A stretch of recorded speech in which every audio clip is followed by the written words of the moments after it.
자, 이 두 개의 그림이 있습니다. 하나는 사진이고 하나는 그림인데요. 노틸러스 쉘이라고 하는 조개류입니다. 저 안에 황금 나선이 황금 나선이 관찰됩니다. 저 황금 나선은 옆에 있는 그림에 표현된 것처럼 아주 단순한 비례식으로 표현됩니다. 자, 이러한 자연 현상을 보면서 질문을 하게 됩니다. 수학은 자연 발생했나? 자연계의 어떤 현상들에서 어떤 수학적 질서가 발견되는데 이런 것들이 인간 지성사에서 그런 자연을 이해하려는 어떤 노력들과 연관이 있을 것이다. 거슬러 올라가 봅니다. BC 2만 년, 그러니까 기원전 2만 년 전의 화석인 이샹고 화석인데요. 저기 자잘한 어떤 그림들이 그려져 있습니다. 표시가. 그러니까 사냥감의 숫자를 센 것으로 보입니다. 그러니까 이미 BC 2만 년에 그런 셈의 개념이 있었음을 알 수 있습니다. 조금 더 이제 최근에 좀 더 가까워집니다. 지중해 인근에서 발전한 3대 문명이 있습니다. 바빌로니아 문명과 이집트 문명. 그림을 보시면 이집트는 여기 아프리카의 상단부에 있고요. 바빌로니아는 지금의 이라크에 해당합니다. 그리고 그 위에 그리스가 있고, 이렇게 인접한 지역에서 3대 문명이 발전했다는 건 사실 놀라운 사실입니다. 이 3대 문명은 약간의 색깔이 다릅니다. 예를 들어서 메소포타미아 문명, 즉 바빌로니아 문명입니다. 바빌로니아는 국제 교역의 중심이었습니다. 이 그림을 조금 전에 그림을 다시 환기해 보시면 바빌로니아의 위치가 지금의 이라크. 그러니까 교역의 중심이어서 당시 교역은 바터였죠. 물물 교환인데요. 물물 교환이니까 상거래 수학이 발전할 수밖에 없었습니다. 닭 7마리와 양 1마리를 바꾼다. 양 5마리와 소 1마리를 바꾼다.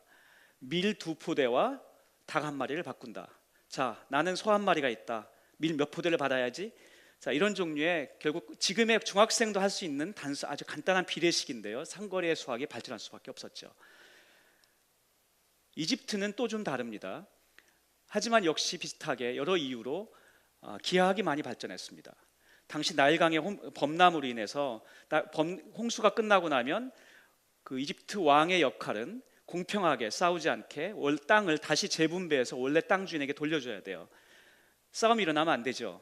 그러니까 그렇게 분란 없이 재배정하는, 즉 어떤 측량의 수학은 당시 통치자에겐 중요한 통치의 덕목이었습니다. 그러한 것들을 할 수 없는 무능한 왕은 왕의 직위를 유지할 수가 없었죠. 그래서 역시 기하학이 크게 발전했습니다. 그리스는 조금 다릅니다.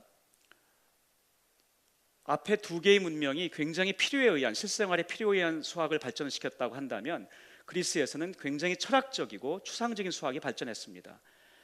많이 모양은 달라 보이지만 크게 본다면 사실은 같은 범주로도 볼 수 있습니다. 측량의 문제를 해결해야 하는 어떤 필요, 그리고 교역의 상거래의 문제를 해결해야 되는 필요, 그리고 우주의 질서를 이해하고자 하는 인간의 욕구는 사실은 어떠한 필요에 의한 것으로 볼 수가 있는 거죠. 그리스는 우주의 질서를 이해하고자 하는 인간의 욕구가 강했던 문화인 거죠. 그곳에서는 피타고라스가 이미 기원전 5세기경에 마테마타를 중시하면서 피타고라스 학파를 발전시켰습니다. 이 마테마타는 지금의 수학, 매스매틱스의 어원이 됩니다. 마테마타는 배우고 가르침이란 뜻입니다. 지금도 그래서 수학은 실험실에서 혼자 하는 학문이 아니라 만나서 얘기하는, 즉 대화를 통해서 발전하는 학문이라는 그런 전통이 생겼습니다. 그래서 수학자들에게 있어서는 만나서 얘기하는 학회라거나 이런 어떤 모임이 어떤 실험실의 기능을 합니다. 이 마테마타에서 중시한 4개의 과목이 산술, 기하, 천문, 음악이었습니다. 자, 산술과 기하는 그래도 비슷해 보이고, 천문은 하늘을 보는 것인데 그것도 뭐 비슷하다고 할 수 있겠는데, 음악은 또 뭐죠? 음악은 전혀 관계 없어 보이는데, 근데 고대 그리스에서는 이 4개가 같은 학문으로 여겨졌습니다. 음악도 수학의 한 분야로 여겨졌죠. 왜 그랬는지는 오늘 조금 더 말씀드리겠습니다. 그리고 이 전통은 중세로 이어집니다. 중세의 대학에서는 7개의 과목이 중요했는데요. 기초 3학과 상급 4학입니다. 이때 상급 4학은 피타고라스 학파의 3과목과 동일합니다. 4과목과 동일합니다. 그리고 이러한 피타고라스 전통은 플라톤에게 이어져서 플라톤은 기하학을, 우주를 이해하는 가장 큰 중요한 관점으로 생각했죠. 그리고 유클리드는 이러한 것을 이어서 기하학을 발전시켜서 리만 기하학이 출범하기 이전까지만 해도 유클리드 기하학이 약 2000년 동안 인류가 발견한 가장 큰 발견으로 여겨졌습니다. 자, 가기 전에 이러한 전통은 그 뒤로도 계속 이어집니다. 예를 들어서 상거리의 수학이 바빌로니아에게 중요했던 것처럼 중세에 우주의 어떤 천체의 운동을 이해하려는 시도가 있었죠. 뉴턴은 천체의 운동을 이해하려고 중력의 작동 방식을 만드는 방정식을 만들어내고, 중력 방정식을, 그리고 그 방정식으로부터 천체의 운동을 기술하고 그리고 예측하는 그런 노력을 했습니다. 그 방법으로 미적분학을 만들었죠. 미적분학이 천체의 운동을 기술하기 위해서 만든 거라는 사실을 알지 못하고 우리 학생들은 미적분을 배웁니다. 그리고 왜 미적분을 내가 배워야 되는지를 이해하지 못하죠. 자기는 그냥 덧셈 뺄셈만 할 수 있으면 아무 문제 없이 평생을 살아왔다고 주장하시는 분들도 계십니다.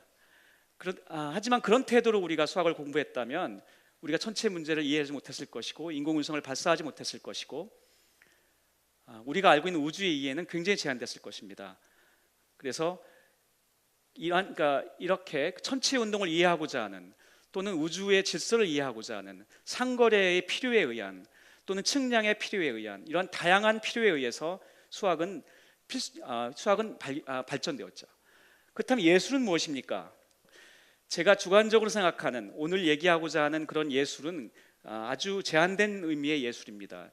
관찰과 상징을 통한 대화, 다이얼로그, 자기를 표현하는, 또는 외부의 세계와 대화하는 이런 다이얼로그로 제가 예술을 규정하겠습니다.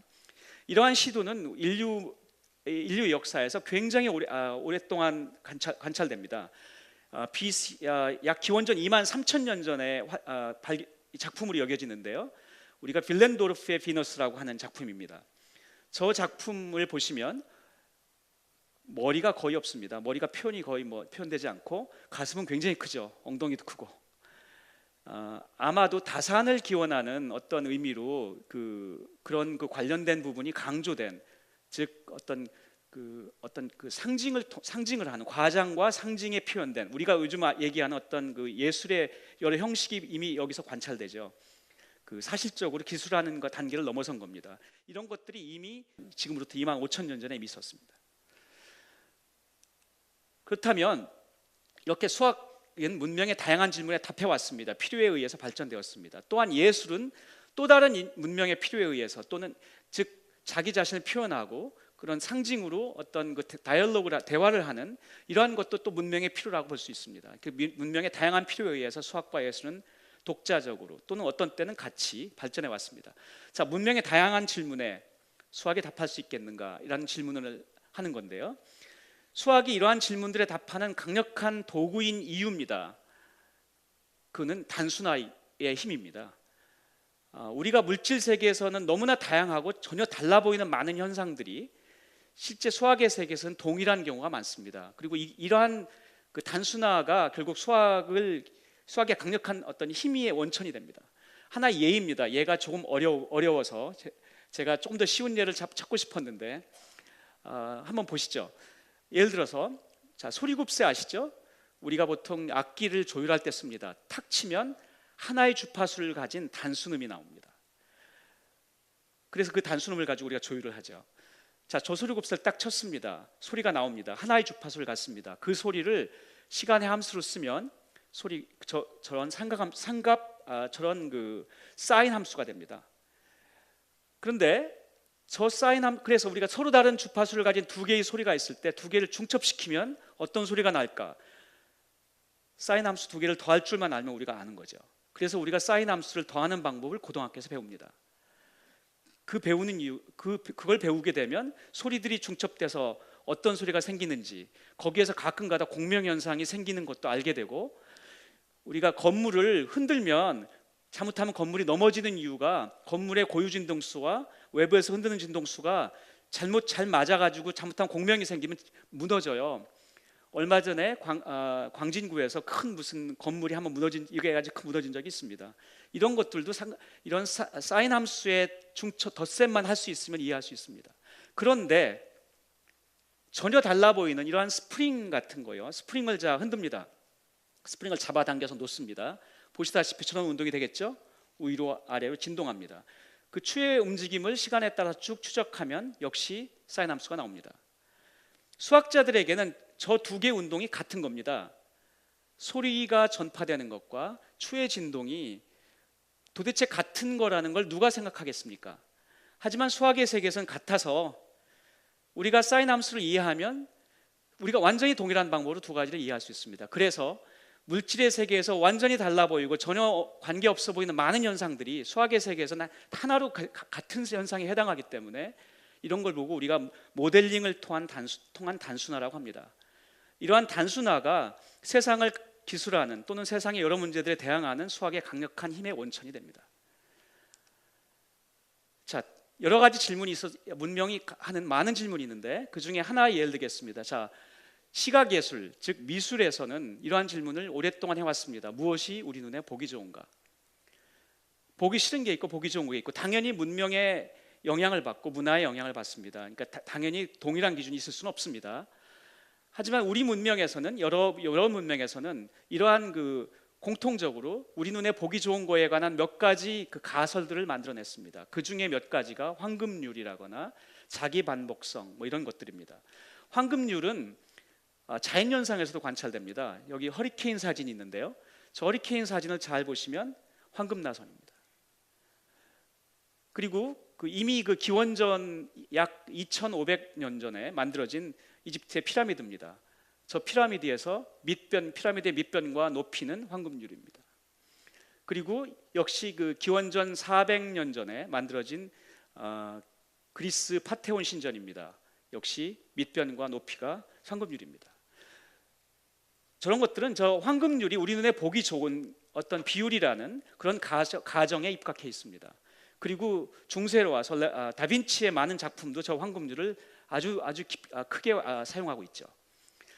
또한 자기 반복성도 많은 예술 작품에서 관찰됩니다. 지금 남미에 아주 오래전에 만들어진 자기입니다. 어떤 기하적인 모양이 반복되고 있죠. 어떠한 기하적인 어떤 모양이 저러한 자기 반복하면서 전체 공간을 채우는가? 이거는 상당히 어려운 수학적인 질문입니다.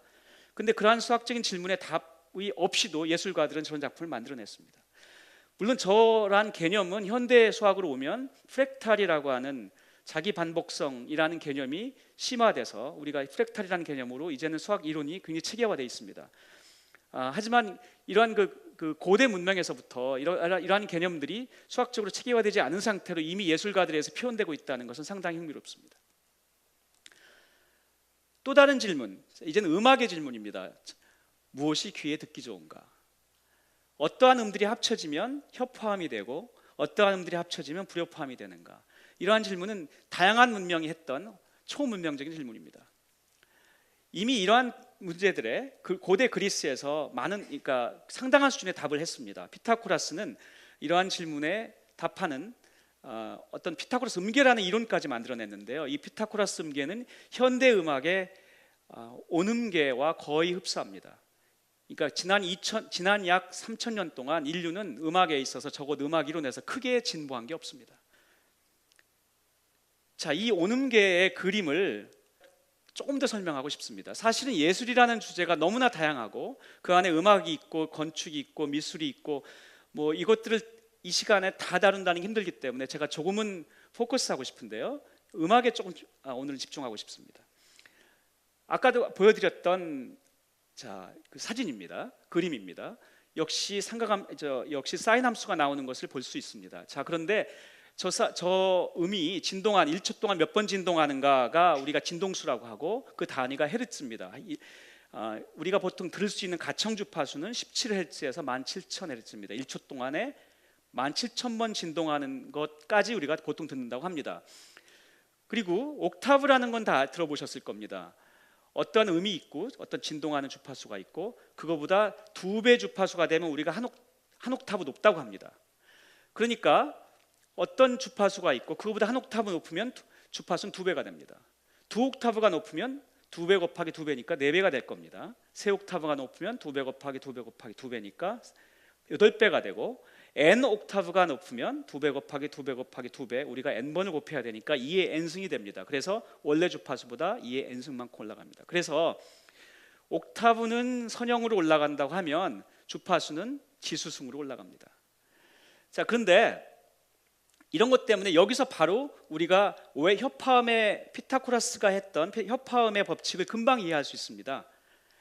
보세요. 기타줄을 연상하십시오. 기타줄입니다. 양쪽이 잡혀 있고 기타를 튕겼습니다. 자, 저렇게 진동할 겁니다. 그런데 기타줄을 튕기면 저렇게 하나만 생기는 게 아니고 그거에 관한 파생음들이 생깁니다. 다른 줄의 여러 부분이 물리적인 법칙에 의해서 서로 또 밀고 당기기 때문에.